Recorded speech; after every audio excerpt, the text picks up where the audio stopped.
We are in a continuation of business culture. 10 weeks ago, in episode 132, we covered building an enduring business culture. And right now, we're going to do it in part two. We had some limited time last time, but based on all the talking points our guests brought to me, I felt that we needed to have a second part two.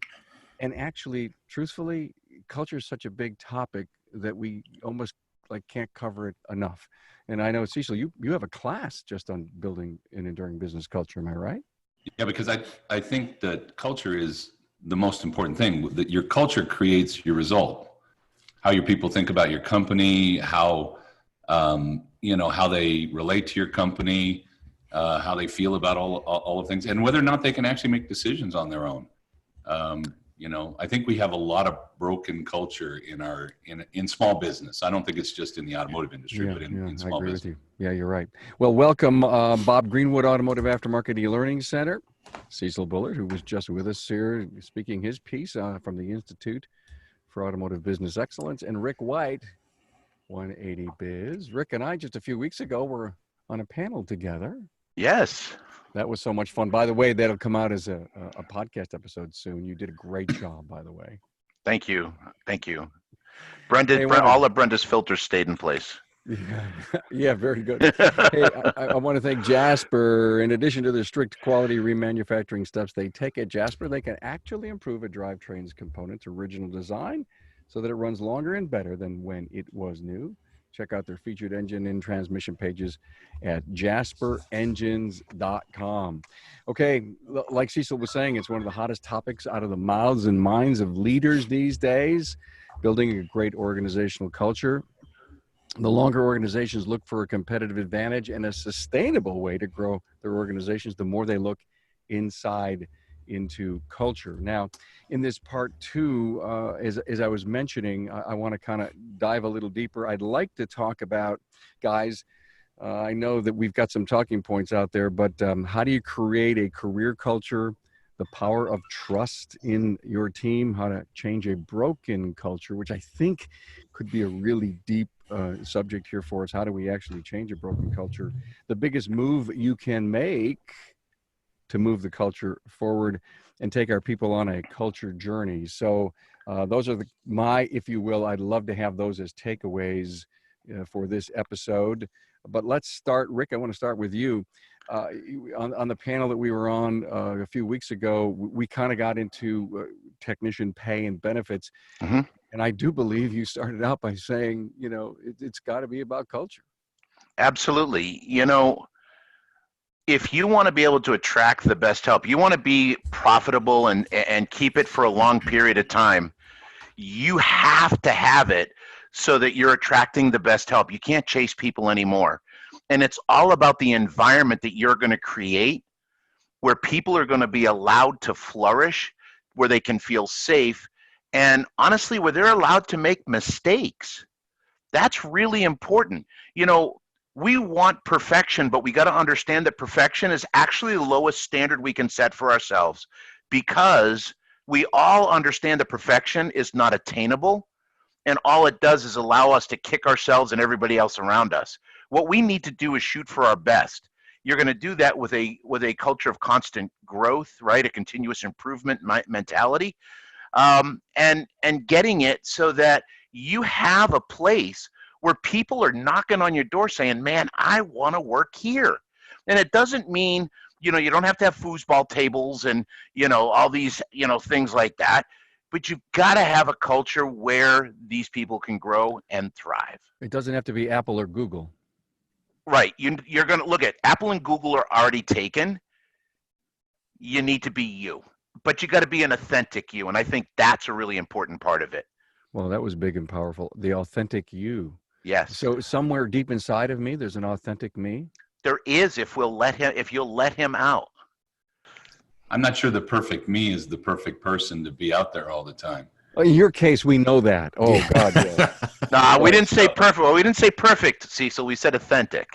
Okay, I can believe that. I think one time, the first time I ever met Cecil, he said they broke the mold, Carm. No, the mold broke. Yeah. That's what happened. I think the most important thing that Rick is bringing to the table on that comment is that it starts with the owner, the leader of the operation, who sets the tone of voice, sets the way it's going to be.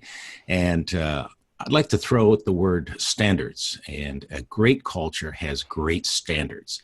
Yes. And when you have those standards in place, people feel it, people are part of it, and they believe it. And it's just like keeping people accountable is a standard. And when people are kept accountable, that creates a positive culture because you start attracting people that want to be part of that. And I think it's very, very important to take a good hard look at your standards of what you, the owner, stand for.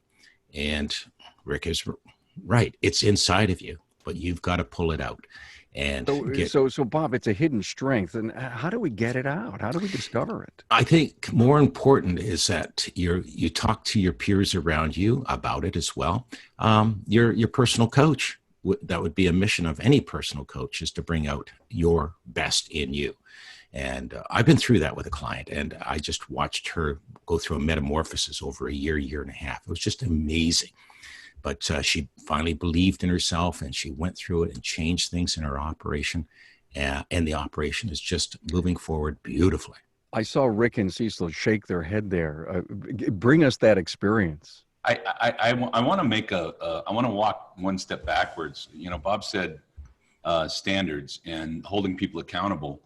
When you don't hold people accountable in your organization, they become unsure of themselves. Correct. They don't know when you're going to explode or what you're going to explode about, or when you're going to get angry or what you're going to get angry about, because you haven't set the standards and you're not holding them accountable. When they do things or don't do things that they should do, and you don't do anything, they're kind of like waiting for the axe to fall. And I think when you have a real clear set of standards, and they know, it probably goes back to what Rick said, and that's the authentic you. When they know exactly what they're going to get, then they can be more comfortable in their positions. And I think we talked a little bit about Maslow last time. Maslow basically says that if your base needs are not met, and I think comfort in my living experience is one of my base needs, then you can't think about God and science and how to do your job better. If you're worried about, when is the axe going to fall? What's he going to blow up over today? You're in trouble. So, I'll throw out a question on that one.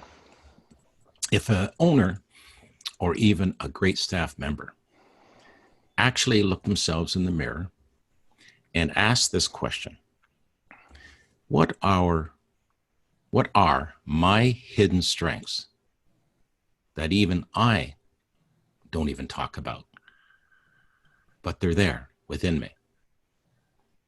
And I think if you took some time and thought about that question, we all have strengths that we really don't recognize until we slow the process down and start thinking about them and how I use them, but I never talk about them. Bob, I think a lot of times when we're looking for hidden strengths, a lot of times the hidden strength is actually something that they don't think is a big deal. You almost need an outside perspective from from different angles, and have multiple people say, hey, you're really fantastic at this. Like, you think it's not a big deal, but to us, it's like magic, right? That's how you start to identify your hidden talents. And the reality is, I truly believe that every one of us is completely unique, and there's never been a you before, and there's never going to be another you again.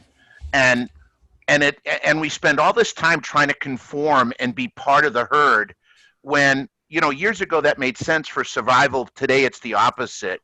And I don't mean we have to stand out on our own, but we have to be comfortable in our own skin. We have to be aware of who we are and what we bring to the table, and also what our shortcomings are, so that we can work on those as well. But I think one of the biggest things that kills us on this is we have an owner that's so busy trying just to get to the end of the day without killing somebody. They don't step back and try to create. They're managing their tasks. They're not creating outcomes. And they've got to step back and recognize, I still see owners that are hiring people thinking they're going to bring exactly what they need to the table.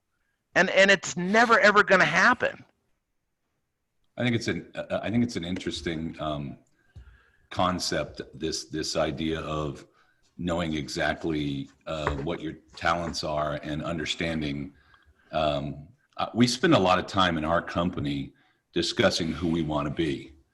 And I think one of the faults in our industry is, as Rick said, we're so good at diagnosing cars and fixing cars, we don't even charge for it, because for us, it's just a simple thing. And yet all of those customers out there, they can't do it on their own. And I would also kind of, Bob was talking about your coach. We have coaches for a reason. We have coaches because they make us better. Mm-hmm. We have coaches because they help us identify our strengths and our weaknesses, and they help us overcome our weaknesses, and they help us play to our strengths. And, the value is that they can help us be better people and run a better company. But they do that because they see more in us than we see in ourselves. Well, I think we all need people around us that are able to see into us and help us, kind of identify those strengths. And I think, we're talking about culture and creating culture. That's what we need to be doing for our staff is helping them play to their strengths. And we can't do that Exactly. if we don't sit down and think about our people and what their strengths are and what their weaknesses are, and then how do we help them? And that also goes back to the hiring proposition as well, as when I've just seen this over and over all my life, is that when owners go to hire somebody, they're almost afraid to hire anybody that is a stronger person than they are, has more talent. And to me, that's the biggest mistake in business you can make as an employer. You've Absolutely. Always want to hire better than you, because you cannot do everything, and you need talent and strengths in your business. And, I call it insecurity, is when I think you guys can agree. We've seen a lot of it in our industry, where really a person can put on any facade, but when you study them, they truly are insecure. And that is hurting their business dramatically. And it also leads down to their employees. Their employees can see that. And, it's scary when an employer can't evaluate that, because then they are working in the business, not on the business. They're consumed, as Cecil said, you're consumed by the business day in and day out. And Rick and Cecil nailed it. It's that you've got to be in a position where you can see yourself and then see the best in every staff member you have on board, and how can you help them be better, raising those standards. And you create culture based on what you do. Yeah. And if you don't think about what you do and think about what you need to do and how you need to do it for your staff, then they don't do because you're not doing. Right. Example, it's more than example. I think example is one thing. I want to be an honest person so that the people in because I want to be an honest person, but also so that the people in my company will be honest. Yeah. But if I don't consciously think about certain decisions that I make, and sometimes I actually change that decision, then I don't set the right example for my people in a lot of different ways. Yeah. Culture is not, culture happens no matter what. You have a culture in your company. Even this meeting has a culture. Right.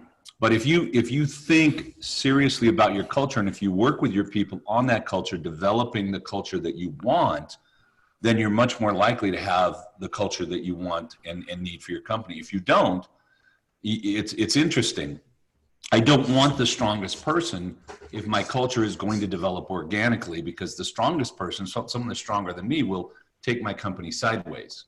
Mm-hmm. But if I have a solid idea of what my culture needs to be and how to work towards that, then I want the strong people, even though they're going to be more difficult to manage. We want the stronger person, because the stronger person will flourish within that. Correct. Yes. Thank you. Yes. If I may, with culture actually makes it, when you set standards and you have things in place for your staff, you're not confining them. you're actually releasing them, because now instead of sitting there and trying to figure out what to do, they can actually expend all their effort on how well they do it, which is a really big mind shift. And the thing is, Cecil, you're dead on, man. Culture is not what you talk about, it's what you live.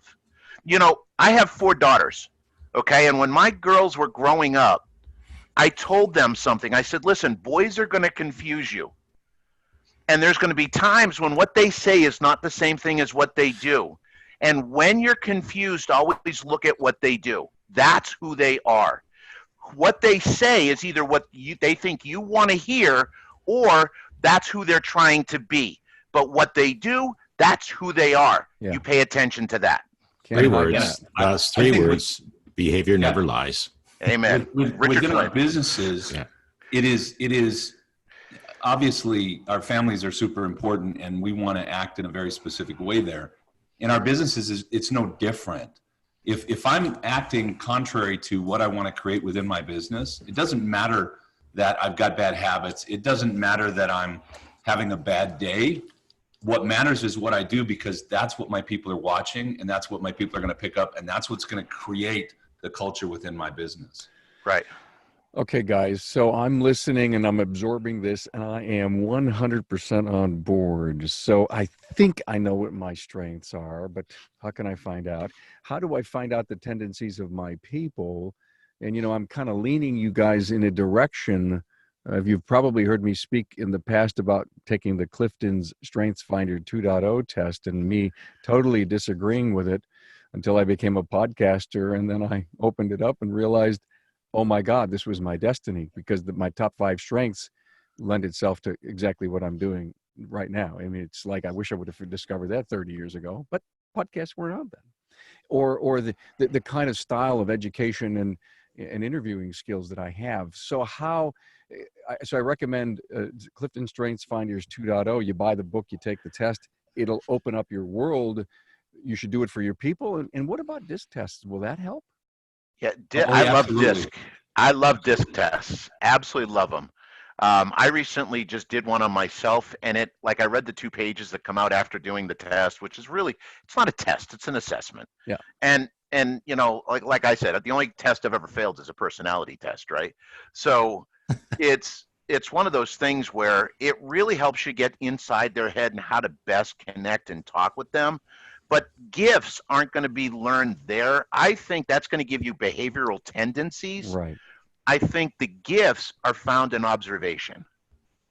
But I think, Carms, you know, if you take the Strength Finder profile, and it doesn't talk about your personality necessarily. It talks about what motivates you, what makes you happy. And I think if you understand what makes you happy, that can and help. What makes your people happy, then you can make adjustments within your culture of your company to help them to achieve those things. And happier employees produce more, and happier employees produce a happier company and happier customers. And I think it was you, Rick, who said, you know, you got to hire, Bob, it was you, hire someone bigger, better, smarter than you in a certain area. Higher up. And if you're weak in this particular area and you find someone who's better at it than you, then you yield. Marcus Buckingham wrote a book called Now Consider Your Strengths. And he also has a video, I think it's called Trombone Player Wanted. And what his premise is that in school, when you're really good in math, but you're terrible in English, where do they spend all their time? You see, and they spend all their time in English because they want you to learn English. In business, you should do what you do best. And you should have your people do what they do best. And you can't do that if you don't know what that is. Right. And so, you know, by assessing your people and actually looking at them routinely, and I mean, as a manager, monthly sitting down and thinking, oh, I got Rick working for me. You know, what are Rick's strengths? And is Rick happy within my company? And if I had Rick do this way or do this other project, would Rick be a happier employee, and would Rick develop more and enjoy his job more? If we don't consciously set aside time to manage and to do those things, then we don't get what we want ultimately within our company. Or maybe our company gets to a certain point, but it never gets to the level that it really could achieve. And Cecil, if you look at things, and what both of you are saying is that the owner, the manager must have conversations with their people. Yes. And I'm shocked how many people who own businesses don't have conversations with their people. Or they don't have structured conversations. All Yeah. they do is it's just bleh. Bark out half sentences and expect them to understand it. But crazy. Bob, that comes back to your key point, right? Which, I've known you for a while, and your key point, if I'm wrong, tell me, is you've got to be the CEO of your business. You can't do that from the creeper, and you can't do it from the front office. You have got to be the CEO of your business, and you've got to, this creating the culture is just part of this. Recruiting is another part. Marketing, growth strategies, leadership, focus on where you're going. And I submit to you, Rick, what you just pointed out there, those 3-4 things, those are their cultures within a culture. Amen. On each There's topic. subcultures. Exactly. Amen. Hey, Well, guys, wonderful stuff. Cecil, I want to go right to you next. How many times has a customer said, hey, a vehicle may look and smell nice, and I love that new car smell, but in reality, they come with seemingly endless monthly payments, higher license fees, and higher insurance premiums. The better solution, remanufactured components from Jasper, means a new lease on life for your customer's trusted old friend. Offer them the Jasper option. Thanks, Jasper, for supporting the Town Hall Academy. Cecil, you were going to say something. Yeah, I'm getting old, so I had to keep it in my head. I keep thinking the same thing. So you got to write this stuff down. Communication. One of the mistakes that we make in our companies, and that's assuming that someone knows what I mean or what I say, and that creates again a culture of I'm not sure that this is what I should do, so I'm not going to do anything. We need to be very clear in our communication with our staff. And again, in these small businesses, the businesses that we primarily work with, there's so much to do on a day-to-day basis, and there's fires and there's, problems. And if we're not setting aside time to be a manager and to be a communicator and actually have those conversations, then we don't get what we want. And so one of the cultures we try to create in my company is a culture of communication. We have our weekly meetings. We have our one-on-one meetings with staff on a regular basis. And sometimes I just sit in my office and think about where my company's at and what my employees are doing and whether or not they're moving in the right direction. Cecil, when you have those one-on-one conversations with a staff member, one of the neatest things you can do is say your speech, say your points, and then ask them directly. Could you explain to me what you just heard from me? Yeah. In your words. Yeah, I think whenever because of my experiences in my personal life, if you talk to my wife, she says I'm not a good communicator. She often says I say something that I don't believe I said. So with my employees, let me see if I understand you correctly. Is this what you said? Or can you tell me what I just told you? Right? You have to have those conversations, because every time I've gotten myself in real trouble, it's because I thought I knew what I said and I thought they knew what I said, and they really didn't. Right. And ultimately, what they think they heard is so much more important than what you think you said. Oh, because the goal of communication is not to get it off your chest. It's to get that thought, that image out of your head and into theirs. Right. And now you talk leadership and management and creating culture, and you can't do that if there isn't very clear communication where we really understand the basic principles. Mm-hmm. We take time every year to bring people in and have that conversation about who we really are and who we really want to be.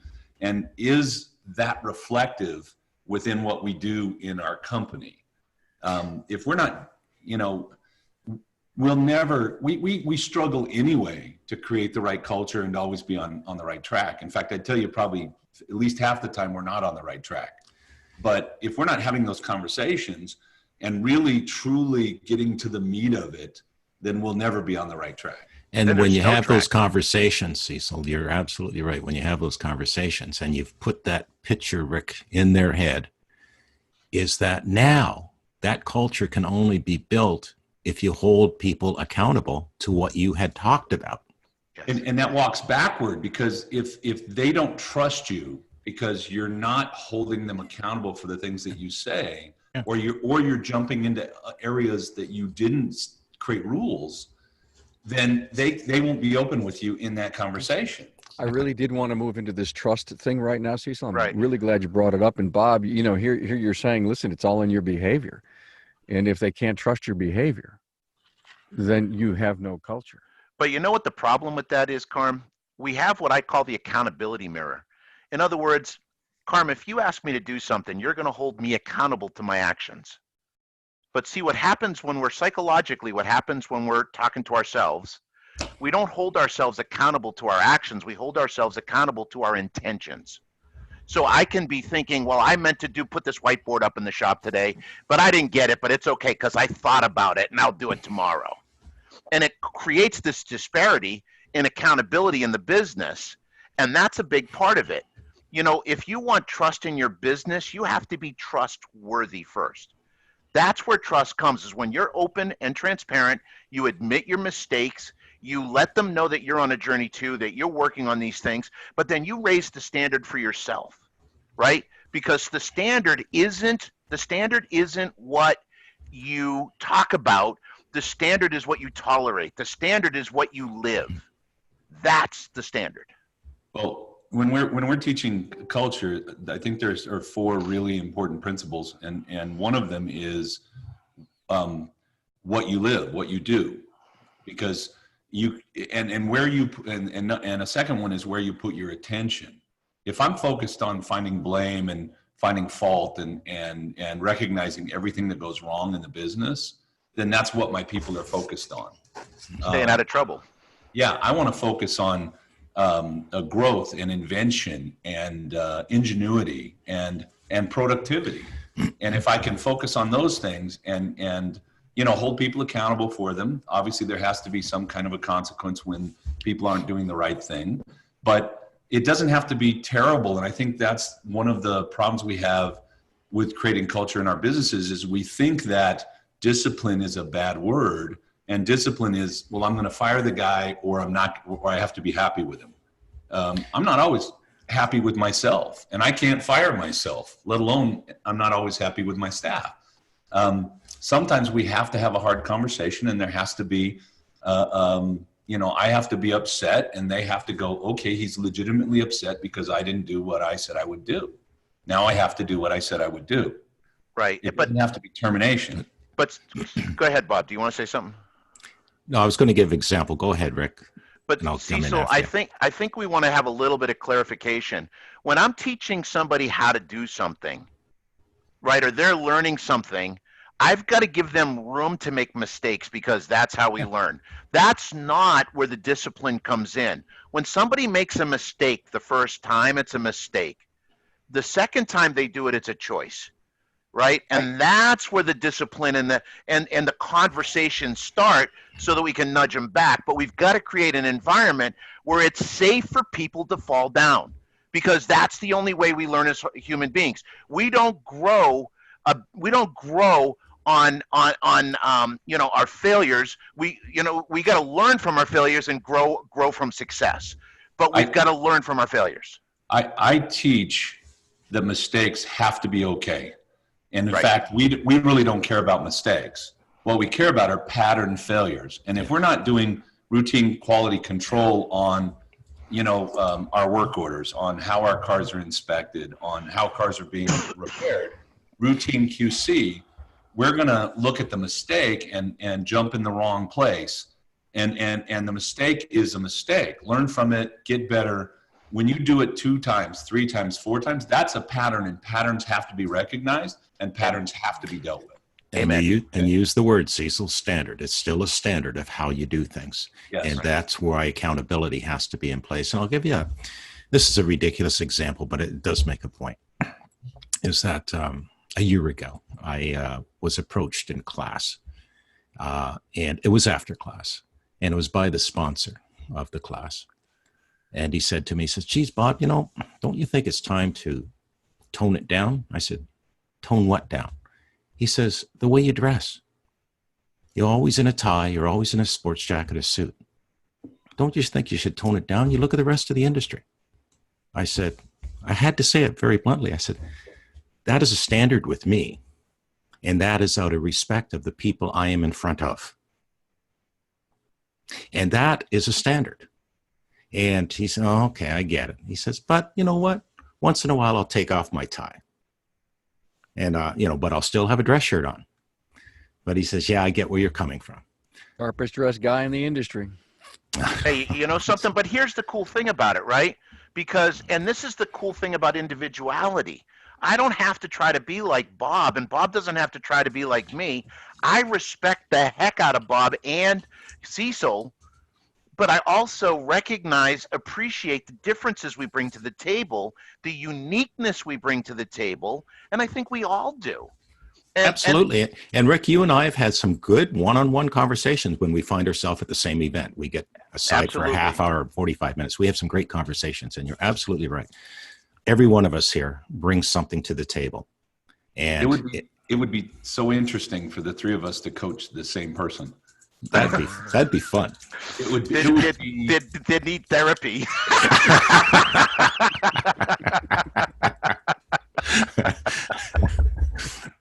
I said, you can listen to Rick and Cecil, but, prove the math right or wrong. Yeah, that's right. Right. Well, you absolutely. You each have incredible strengths and styles. And, which is why some of the coaching relationships work and sometimes they don't, because you really got to, marry that style up with what the person needs and wants and how both of you go to market. And hold your people accountable. Some of them, I'm sure you use a vice, and some other ones you use a soft hand.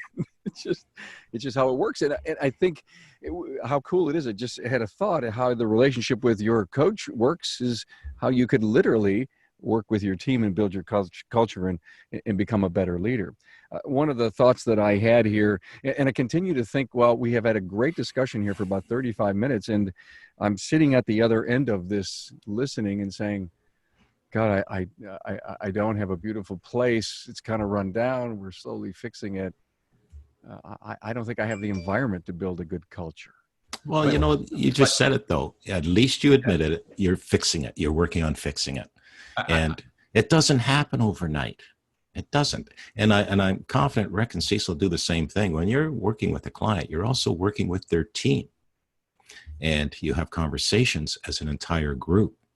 And getting that message out and taking the time to saying, okay, our facility is going to be worked on. We've got to all chip in here and see what we can do. And then I'll look after some other stuff too as the owner. So Rick, I should stop apologizing for my facility, right? Absolutely. Here's the funny thing about it. The funny thing is, I have a shop owner that I'm coaching now. He's got a 3-bay shop. He hates it. So I go on to one of my other clients. He's got a 5-bay shop. And I said, what do you think about this place? He goes, oh my gosh, I'd love that place. I said, well, he hates it. And he hates it because it's behind another building. So I said, okay, now let me show you another shop. It's 10 bays, brand new building, $1.8 million. What do you think about it? And he goes, oh, this is like heaven. This is like heaven. I said, no, she's been in that building for 3 years now, and she's finding stuff she's not happy about with it. The reality is we're always going to find something wrong. What I have a problem with is, and I said this to this guy with the 3 bays, I said, the day you went in here the first time, you saw nothing but potential. I said, today, all you see is nothing but problems. Yeah. I said, you got to get back to the potential. The point is not to have everything perfect, because everything's never perfect. The point is to recognize where you're at and to move forward. And I think creating culture in my business, by moving forward and having my employees see us move forward, they come along for the ride and they get more invested within my company. And moving forward like that, Cecil, is a culture in its own. Yes, because you're continuously doing it. When we come to trust becomes so important. We were talking a little bit about trust, and when we go into a lot of companies, one of the things I do is I interview everybody, and they start blaming the other people in the company. Well, the owner doesn't do this, and the owner's this, and well, the service advisor's this, and they never look at themselves within this. I have to look at myself, and I have to find things that I'm not doing, or things that need to be done. I have to recognize those verbally with my employees, and then I have to make the change, because that is what builds trust with people. And it can be simple. It can be, you know what, we're going to paint the bathroom. You know, if you say you're going to paint the bathroom and the bathroom needs to be painted, go paint the bathroom. That costs $25 and a couple hours of time. Right. You know, you're not talking about spending millions of dollars. You're talking about small incremental improvement that you're constantly focused on. It's a great culture for your company. The biggest word in the shop is we're painting the bathroom. Could be. Right? Right? Not after Cecil uses it. No. Well, I heard Cecil was going to do it, so he wasn't assigning it. I have. You have to pick things out. It can be anything, but you have to pick things out. You know, buy that piece of equipment. Move the oil filters from here to there because it's more efficient. But you have to pick things out with your employees, and you have to do them. And you have to do them within the right time frame, the time frame you promised, because that's what builds trust. Absolutely. You know, as a coach and a consultant, you're trying to build trust with your clients so that when you say do this, they do it. And the way that you do that is you give them things to do that will help them be more successful. They do them, they recognize that success, they go, wow, this guy knows what he's talking about. What else does he know? What else can I get from him? What else can I do? It's the same with my employees. Yeah. Wow. Hey guys, performance and reliability. Now that's what Jasper's remanufactured diesel engines provide mile after mile. Now Jasper's running complete engines are dynamometer tested with horsepower and torque ratings recorded. There's a nationwide warranty included too. Talk about dependable service. Thanks, Jasper, for supporting the Town Hall Academy. Go to jasperengines.com. Guys, let's wrap this up. A great part 2 on culture. I loved where this went. Actually, this was one of those free-flowing ram bam 6-shooter things, and I loved it. You guys did just well together. I'm gonna give you each your last word. Rick, I'll start with you. Listen, culture is not that hard to figure out. It's one of those words that get a little fuzzy, but really it's just the environment that you're going to create intentionally that's going to help your people thrive, make it safe. You create rules of engagement, you create standards, you have a level of accountability, and you help your people grow to those standards. You help them be a part of it. And it doesn't have to be these huge jumps. You can get small wins, and they make all the difference in the world. Just do something. Thank you. Great job. Thanks, Rick. Cecil. I don't think it's one big thing. I think it's a bunch of small things that we work towards. And I think probably 2 points. One, I have to be conscious of what I want and what I want to create within my company. And then, and number 2, then I have to act in concert with that. I have to be in line with that in my behavior. If I can't behave right, I'll never get what I want or need, or my company will never reach that plateau that it can reach, that high mark. I'll never get to the top of the mountain, and I want to go to the top of the mountain. Love it. Bob? You know, I agree so much with Cecil and Rick on all the points that they brought to the table. In a culture environment, I'll end it this way. We truly need more and open and honest clarity and consistency from the top, with effective and ongoing communication to the team, and talk about our successes and talk about our failures, our strengths and our weaknesses. Communication can develop such a strong culture in any business, and it's worth discussing. Wow, that's the soundbite. Thank you, Business Coaches Lab, Building an Enduring Business Culture, Part 2. Thanks so much to Bob Greenwood, Automotive Aftermarket E-Learning Center, Rick White from 180 Biz, and Cecil Bullard from the Institute for Automotive Business Excellence. Thank you, guys. Have a great weekend.